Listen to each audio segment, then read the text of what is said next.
Bom, depois de ver como as células ciliadas funcionam, como elas são estimuladas, a gente vai partir para levar essa informação que foi processada na cóclea em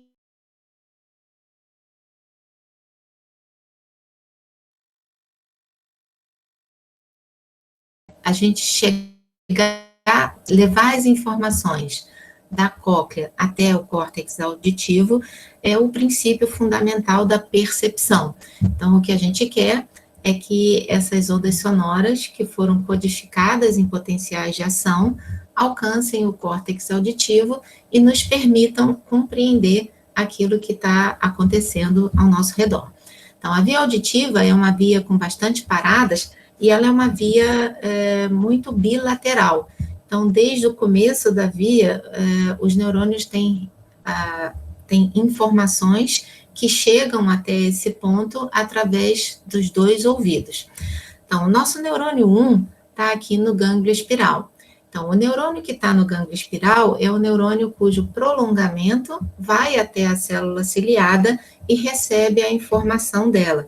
Então, cada vez que uma célula ciliada despolariza, libera-se o neurotransmissor, que é captado, então, por essas terminações, né, por esses prolongamentos do neurônio 1 que se encontra no gânglio espiral.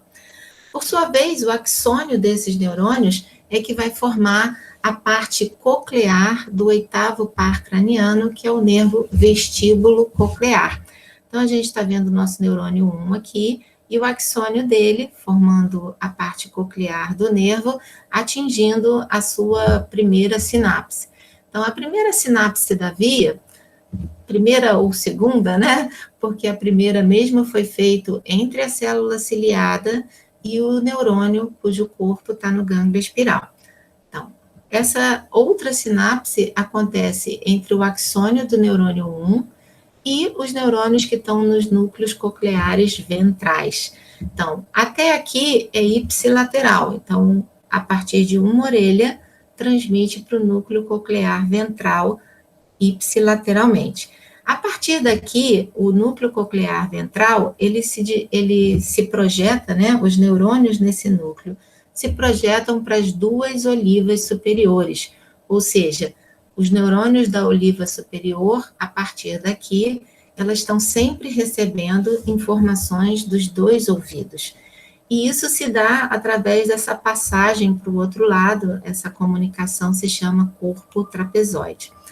Bom, nessa via tão cheia de paradas, a próxima parada é um local chamado colículo inferior, que também está muito próximo do colículo superior, que, se a gente lembrar, tinha muitas relações com a nossa orientação visual. Então, enquanto que o colículo superior nos ajudava a fazer movimentos sacádicos, movimentos rápidos, o colículo inferior vai nos ajudar a nos orientar, provavelmente todo o nosso corpo, em direção a um estímulo sonoro. A outra parada já é um núcleo talâmico. Então, os neurônios que estão no colículo inferior se projetam para o corpo geniculado medial, que é um núcleo talâmico. E como a gente viu em outros sistemas sensoriais, os neurônios que estão no tálamo se projetam, esses sim, para o córtex sensorial primário, nesse caso, o córtex auditivo. Então, essa é a nossa via auditiva, e agora a gente vai detalhar melhor como essa informação trafega por essa via. Primeira coisa que a gente tem que pensar, né? Qual é o objetivo disso tudo? É reconhecer a intensidade e a frequência de um som. Então, esse é o objetivo dessa via. Através daquele estímulo que começou lá na cóclea, a gente tem que entender.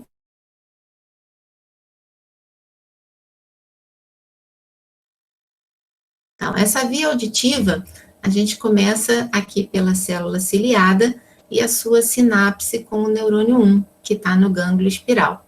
Então, o primeiro experimento que se faz é esse de colocar um eletrodo no axônio do neurônio 1, cujo corpo está no gânglio espiral, e que é a nossa parte coclear do oitavo par craniano. Então, isso é feito com um animal vivo. E o objetivo desse experimento é registrar quantos potenciais de ação passam por esse axônio quando essa célula ciliada é ativada. Então, imaginando que isso daqui está num animal vivo, né? Quando que a gente vai ver potenciais de ação passando nesse axônio? A gente vai ver esses potenciais dependendo daquilo que a gente oferece como estímulo para essa preparação experimental. Então, eu vou oferecer para esse meu animal experimental sons de diferentes frequências, sons que variam de 500 até quase 4.000 Hz, 3.000 Hz. Eu posso oferecer sons diferentes.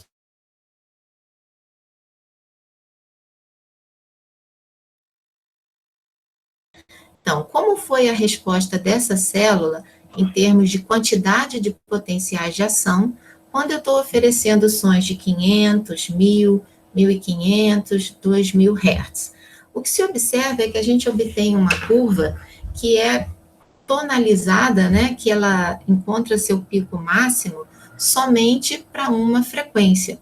Então, quando eu coloquei o eletrodo no axônio desse neurônio, eu ainda não sabia aonde essa célula ciliada estava.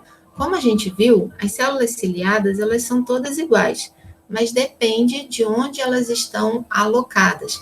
Então, se essa célula ciliada for uma célula ciliada localizada na base da cóclea, ela vai responder, por causa da estimulação da membrana basilar, ela vai responder a sons muito agudos. Enquanto que se essa célula ciliada estiver localizada mais próxima do ápex da cóclea, ela vai responder a sons mais graves. Então, considerando isso, a que essa célula respondeu quando foram oferecidas sons nessas frequências? Na verdade, a célula responde, essa célula número 1, responde a várias frequências, mas observem que ela responde com mais potenciais de ação somente para uma frequência. Então, foram oferecidos sons dessas frequências em duas intensidades, ou com uma grande intensidade, ou com uma baixa intensidade. Independente do som ser de baixa intensidade ou ser de alta intensidade, essa célula responde com mais potenciais de ação toda vez que ela escuta a frequência 1.500 Hz.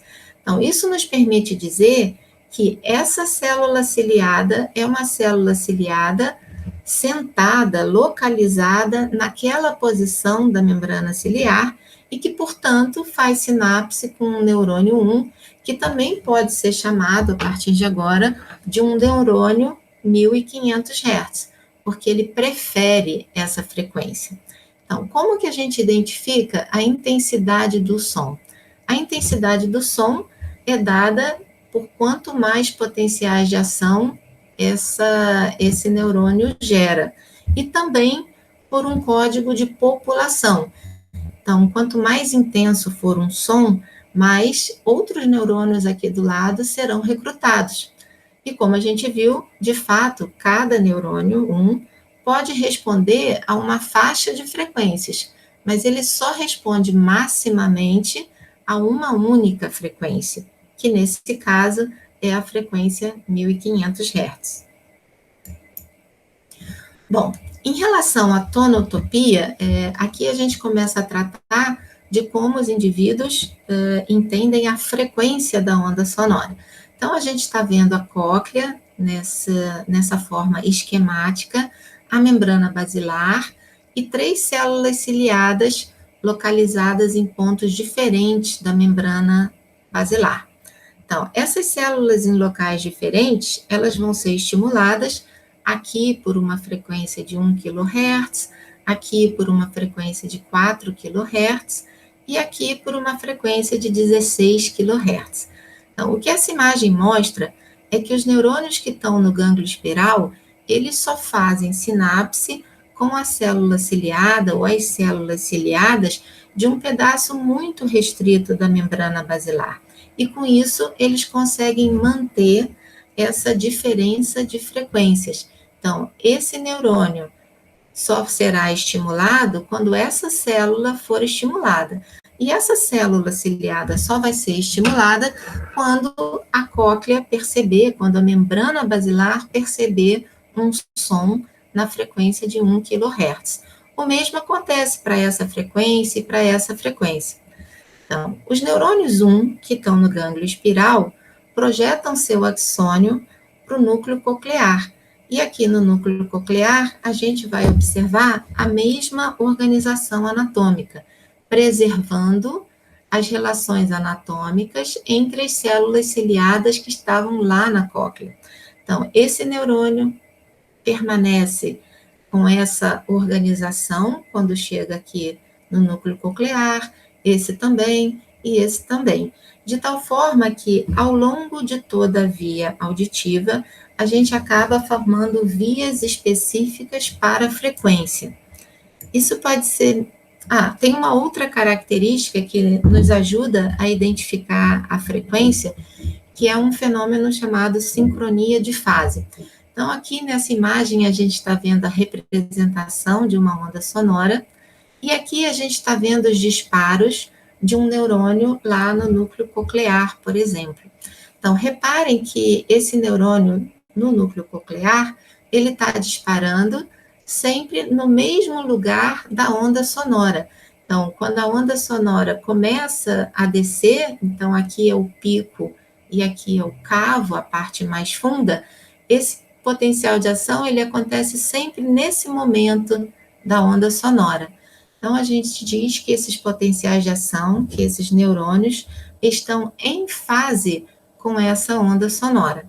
Essa sincronia de fase, ela pode se dar, como nesse exemplo, em cada ciclo da onda sonora, mas ela também pode acontecer com ciclos mais espalhados. Então, esse outro neurônio, apesar de disparar poucos potenciais de ação, também se encontra em fase com essa onda sonora.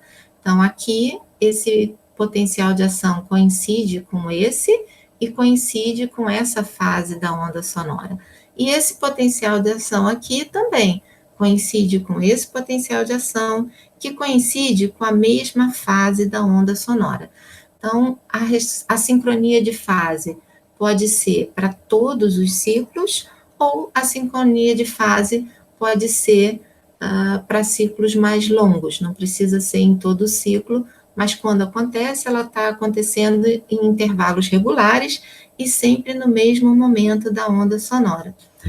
O contrário, a gente está vendo nesse exemplo aqui de baixo, onde a gente tem uma onda sonora de alta frequência. Reparem que o neurônio que está ouvindo essa onda sonora, ele acaba disparando em intervalos não tão regulares, e esse potencial de ação, ele não está sempre na mesma fase. Aqui ele está no pico, aqui ele está no cavo, aqui ele está no meio entre o pico e o cavo. Então, esse disparo dessa figura abaixo não se encontra em sincronia de fase. Então, essa sincronia de fase nos ajuda a identificar a frequência de uma onda sonora, é uma característica muito importante desses neurônios auditivos, mas isso só é eficaz para ondas sonoras de até 5 kHz. Acima disso, a probabilidade é que esses neurônios não consigam mais ficar em fase com essa onda sonora. De qualquer forma, ainda assim, a gente tem a tonotopia, que é mantida ao longo de toda a via. Então, esse é o nosso exemplo que demonstra a manutenção da tonotopia ao longo de toda a via auditiva. Então, eu estou vendo aqui o ouvido, o tímpano, o ouvido médio, o sistema vestibular e a cóclea. E essa representação da membrana basilar sendo estimulada por um som, provavelmente um som grave, porque está no ápex da cóclea, e reparem que aqui aparece a deformação que origina a estimulação das células ciliadas. Então, para esse som, um som grave, essa célula ciliada foi estimulada, gerou esse sinal, e isso se propaga de forma segregada ao longo de toda a via até chegar no córtex auditivo. Então, por todas as etapas da via auditiva, essa tonotopia, essa relação anatômica, desde a membrana basilar é mantida em todas as etapas até o córtex auditivo. Nesse segundo exemplo, a gente está vendo a mesma coisa, mas aqui a cóclea já está sendo estimulada em pelo menos 3 lugares diferentes. Tudo bem, essa segregação das frequências, das diferentes frequências, se mantém desde a membrana basilar, pelo núcleo coclear, oliva superior, colícula inferior, corpo geniculado medial, até chegar no córtex. E lá no córtex auditivo, a gente espera que essa segregação das diferentes frequências se mantenha. E, de fato, o córtex auditivo vai ser organizado em faixas que são faixas de frequência.